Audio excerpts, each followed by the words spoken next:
नमो नारायणाय। हरि ओम। आज हम महाभारत में से एक कहानी देखेंगे। तो पहले महाभारत का मंगलाचरण श्लोक का पाठ कर लेते हैं।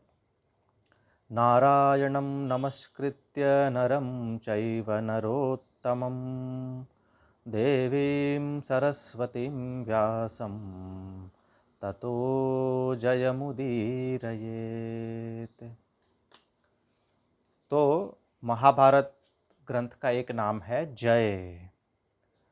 इस ग्रंथ की रचना महर्षि वेदव्यास जी ने की और महर्षि वेदव्यास जी के शिष्य थे वैशंपायन मुनि। उन्होंने ये कथा सुनाई जन्मेजय राजा को, जो परीक्षित के पुत्र थे। जन्मेजय राजा जब सर्प यज्ञ कर रहे थे उस समय वैशंपायन मुनि ने ये कथा उनको सुनाई। तो उस समय उग्रश्रवा ऋषि सूत नंदन जी, उन्होंने भी ये कथा सुन ली। और फिर नैमिषारण्य में जब शौनकादि ऋषि तपस्या कर रहे थे तो उनको ये महाभारत की कथा सुनाई। किन्होंने? उग्रश्रवा जी, सूत नंदन जी ने, सूत नंदन उग्रश्रवा जी ने ये कथा महाभारत की सुनाई शौनकादि मुनियों को। कहाँ पर? नैमिषारण्य में। ठीक है। तो एक बार कुरुक्षेत्र में, है ना, जन्मेजय राजा अपने 3 भाइयों के साथ एक यज्ञ कर रहे थे। उसमें एक कुत्ता आ गया। अब शास्त्र की विधि ये है कि भाई राजा की सभा, मंदिर, यज्ञशाला, यहाँ कुत्ता आना चाहिए नहीं। तो जन्मेजय के भाइयों ने उस कुत्ते को मार के भगा दिया। वो कुत्ता अपनी मम्मी के पास गया। अब हुआ ये कि वो कोई साधारण कुत्ता नहीं था, वो देवताओं की जो एक डॉग थी, है ना, शर्मा नाम की, उसका ये बच्चा था। तो वो शर्मा ने कहा कि ये कुत्ता जो था उसने आपके यज्ञ में कोई चीज़ को सूंघा नहीं है, न वो देखा भी है, फिर भी आपने इसकी पिटाई की है, इसलिए मैं आपको श्राप देती हूँ कि एक भारी विघ्न आपके ऊपर आ जाएगा। ऐसा सुन के जन्मेजय और उनके भाई थोड़े डर गए कि ये देवताओं की जो डॉग है उन्होंने ऐसा श्राप दे दिया है। इसीलिए वो एक ऋषि के पास गए, श्रुतश्रवा, कि हम एक यज्ञ करना चाहते हैं जिससे कि हमें विघ्न ना आए और ये श्राप का निवारण हो जाए। और ये श्रुतश्रवा के पुत्र थे सोमश्रवा, तपस्वी ब्राह्मण। तो जन्मेजय ने कहा कि हम इनसे यज्ञ करवाना चाहते हैं। तो श्रुतश्रवा ने कहा ठीक है, लेकिन मेरा पुत्र का एक वचन है कि कोई ब्राह्मण उससे कुछ मांगेगा तो वो मना करेगा नहीं। तो जन्मेजय ने कहा ठीक है, और पुरोहित के रूप में सोमश्रवा को रख दिया। और फिर बाद में जन्मेजय ने तक्षशिला, जो आज पाकिस्तान में है, उसके ऊपर आक्रमण किया और जीत लिया उसको। अब उन दिनों में एक ऋषि रहते थे कुरुक्षेत्र में ही, जिनका नाम था आयोध धौम्य। ठीक है। और उनके मुख्य 3 शिष्य थे, आरुणि, उपमन्यु और वेद। इसमें जो आरुणि था वो पांचाल देश में रहने वाला था। तो ये तीनों शिष्य गुरु की बहुत अच्छी सेवा करते थे। तो प्राचीन भारत में कैसा था कि गुरु के आश्रम में ही शिष्य रहते थे, बचपन से ही आ जाते थे। वहाँ उनको सभी पढ़ाई लिखाई, शास्त्रों का ज्ञान दिया जाता था। और जब वो बड़े हो जाते थे तब घर जाते थे अथवा तो सन्यासी बन जाते थे और आश्रम में गुरु की सेवा करके रहते थे। तो जो उपमन्यु, ये जो आरुणि नाम का शिष्य था, तो एक बार बहुत बाढ़ आई तो खेत में जो पानी के कारण खेत को नुकसान ना हो जाए, इसलिए खेत के अंदर एक पाल बांधने के लिए आरुणि को भेजा गया गुरु के द्वारा। लेकिन पानी का फ्लो इतना था कि आरुणि रोक नहीं पाया, तो वो खुद ही लेट गया वहाँ पर। और जब रात भर वो वापस नहीं आया आश्रम में, तो गुरु उनको ढूंढने के लिए गए और गुरु का आवाज़ सुन के गुरु ने आवाज़ दी, आरुणि आरुणि तुम कहाँ हो? तो वो पाली जो जहाँ पे लेट गया था, मिट्टी का जो बांध जैसा होता है ना जिससे पानी खेत में ना आए, उसको तोड़ के वो दौड़ के आ गया कि मैं तो यहाँ हूँ, मैं ही लेट गया था रात को जिससे कि पानी खेत में ना जाए। तो गुरु प्रसन्न हो गए कि तुम मेरी आज्ञा का पालन करते हुए इस तरह से रात को खेत में लेटे रहे, और तुमने वो पाली जो थी उसका दलन करके तुम उठ के आए हो ना, इसलिए तुम्हारा नाम उद्दालक मुनि हो जाएगा, ठीक है। और मैं तुमको आशीर्वाद देता हूँ, गुरु जो है वो शिष्य को आशीर्वाद देते हैं कि बेटा तुमने मेरी आज्ञा का पालन किया है, इसीलिए तुम्हारा विशेष कल्याण होगा, तुम सभी वेद और धर्मशास्त्रों के ज्ञाता बन जाओगे। देखा, तो गुरु के आशीर्वाद से विद्या प्राप्त हो जाती है। पढ़ पढ़ के तो विद्वान होते ही है, लेकिन सबसे अच्छे विद्वान कैसे बनते हैं? गुरु के आशीर्वाद से, ईश्वर की कृपा से, उपासना से अच्छे अच्छे विद्वान बनते हैं। इसीलिए इंडियन गुरुकुल सिस्टम में बड़े बड़े विद्वान आए, वराहमिहिर, चाणक्य, आर्यभट्ट, है कि नहीं, ये सब गुरुकुल सिस्टम से आए हैं। फिर दूसरे शिष्य की कहानी ऐसी है, ये सब सत्य घटना है ना, महाभारत तो इतिहास है, इतिहास ऐसा सचमुच में हुआ था, ये कोई काल्पनिक चीजें नहीं है, ये सब कथाएं कैसी है, सत्य घटना है। तो आयोध धौम्य जो थे उनका दूसरा शिष्य था उपमन्यु, वो थोड़ा हट्टा कट्टा था, है ना। तो गुरु ने कहा कि भाई तुम भोजन का क्या करते हो, बड़े तंदुरुस्त दिख रहे हो। उसने कहा कि गुरुजी मैं तो भिक्षा मांग के भोजन लाता हूँ और खा लेता हूँ। गुरुजी ने कहा कि नहीं नहीं बेटा, गुरु को अर्पण किए बिना भिक्षा तुमको नहीं खाना चाहिए, तुम कल से जो भी भिक्षा लाओ मुझे दे दो, है ना। तो उसने कहा जो आज्ञा गुरुजी। तो उपमन्यु ऐसा करने लगा, फिर भी वो दुबला नहीं हुआ। तो गुरु ने कहा कि अभी तुम क्या खाते हो? तो उसने कहा कि पहले मैं एक बार भिक्षा मांग के लाता हूँ, आपको दे देता हूँ, फिर से जाता हूँ भिक्षा मांगने के लिए और मैं खाता हूँ। तो गुरुजी ने कहा नहीं नहीं, ये तो गलत हो गया, फिर बाकी शिष्य भिक्षा कैसे मांगेंगे? अगर तुम ही दो दो बार मांगने जाओगे तो बाकी शिष्य कहाँ जाएंगे भिक्षा मांगने के लिए? एक ही घर में कितनी बार भिक्षा मांगी जा सकती है ना। इसलिए तुम ऐसा मत करो, है ना।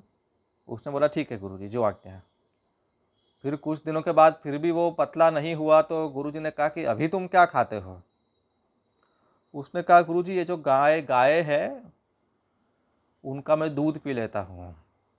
गुरुजी ने कहा नहीं नहीं बेटा, तुम दूध पी लोगे तो ये बछड़े क्या क्या खाएंगे फिर, है कि नहीं, ऐसा नहीं करना चाहिए। उसने कहा जो आज्ञा गुरुजी।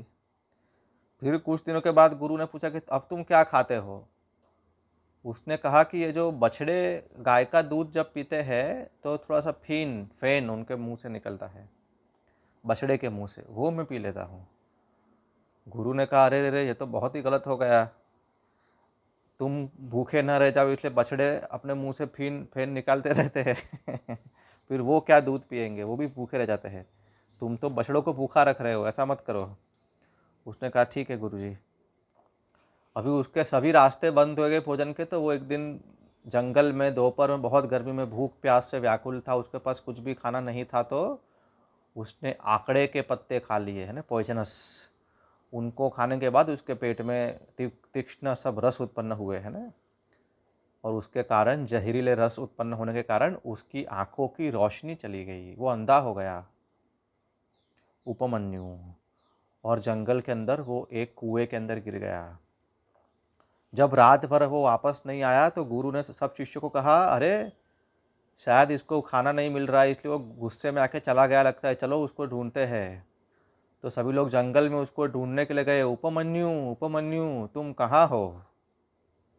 तो उपमन्यु ने कुएं में से आवाज़ दिया, मैं कुएं में गिर गया हूँ गुरुजी, मैं अंधा हो गया हूँ आंकड़े के पत्ते खाने के कारण। तो गुरुजी ने उसको बाहर निकलवाया और बहुत प्रसन्न हो गए कि तुमने मेरी आज्ञा का पालन किया। तुम एक काम करो, अश्विनी कुमार की उपासना करो तो तुम्हारी आंखें वापस आ जाएगी।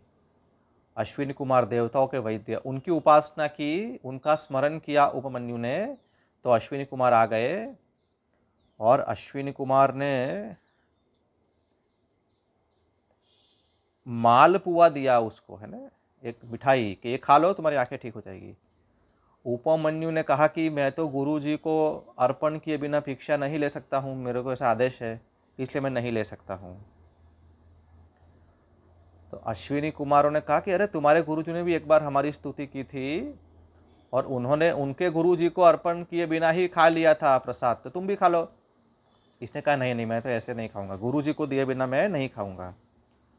तो इसकी गुरु भक्ति देख के अश्विनी कुमार बहुत प्रसन्न हो गए और कहा कि तुम्हारे दांत सुवर्ण के हो जाएंगे, गोल्डन टीथ, है ना, तुम्हारी आंखें भी ठीक हो जाएगी और तुम्हारा सब तरीके से कल्याण होगा। फिर उपमन्यु गुरु के पास गया और सब बताया कि ऐसा ऐसा हुआ।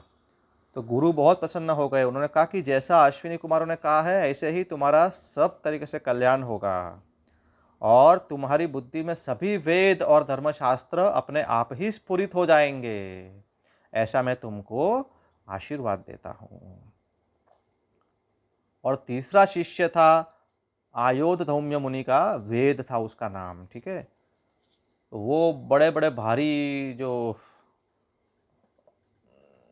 चीज़ें उठाने की होती थी गुरु उसके पीठ पे रखते थे। इस तरह से ठंडी गर्मी में उसने बहुत सेवा की गुरु की, किसी प्रकार की आशा के बिना सेवा करता रहा। बहुत समय के बाद गुरु प्रसन्न हुए, उसको आशीर्वाद दिया कि तुम्हारा कल्याण होगा और तुम सर्वज्ञ हो जाओगे। तो इस तरह से ये तीनों शिष्य गुरु के आशीर्वाद से उनका कल्याण हुआ और उनको शास्त्रों का ज्ञान मिला। अब ये जो वेद था शिष्य, उसके भी 3 शिष्य थे। ओ, लेकिन वेद कभी भी अपने शिष्य को सेवा देता नहीं था, क्योंकि उसने जो गुरु सेवा की थी उसको पता था कि गुरु सेवा कितनी मुश्किल है, इसीलिए वो कभी अपने शिष्य को सेवा देता नहीं था। लेकिन जब वो कभी कभी बाहर जाता था तो वो अपने घर का देख रेख, अपने पत्नी की सेवा करने के लिए अपने शिष्य को बोलता था। वो शिष्य का नाम था उत्तंक। तो उत्तंक बड़े ही भक्ति भाव से गुरु पत्नी की, गुरु की सेवा करता था, इसीलिए ये वेद बहुत प्रसन्न हो गए, ठीक है।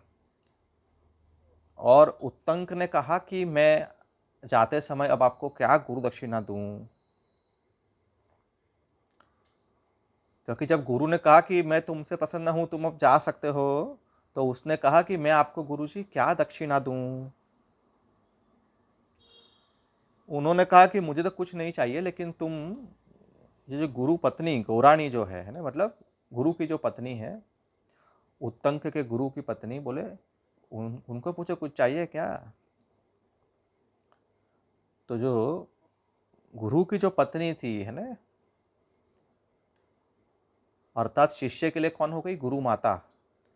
तो गुरु माता ने उसको कहा कि तुम राजा पौष्य के पास जाओ और उनकी रानी के जो कान के कुंडल है ना, वो ले आओ, क्योंकि आज से चौथे दिन मैं वो कुंडल पहन के ब्राह्मणों को भोजन परोसना चाहती हूँ। अगर तुम ऐसा करोगे तभी तुम्हारा कल्याण होगा, अन्यथा नहीं। तो ये, क्योंकि ये जो पौष्य मुनि जो है, पौष्य राजा, उनके यज्ञ में एक बार पुरोहित के रूप में इनको बुलाया गया था, इसीलिए ये लोग दक्षिणा के लिए गए, ठीक है ना। पौष्य राजा,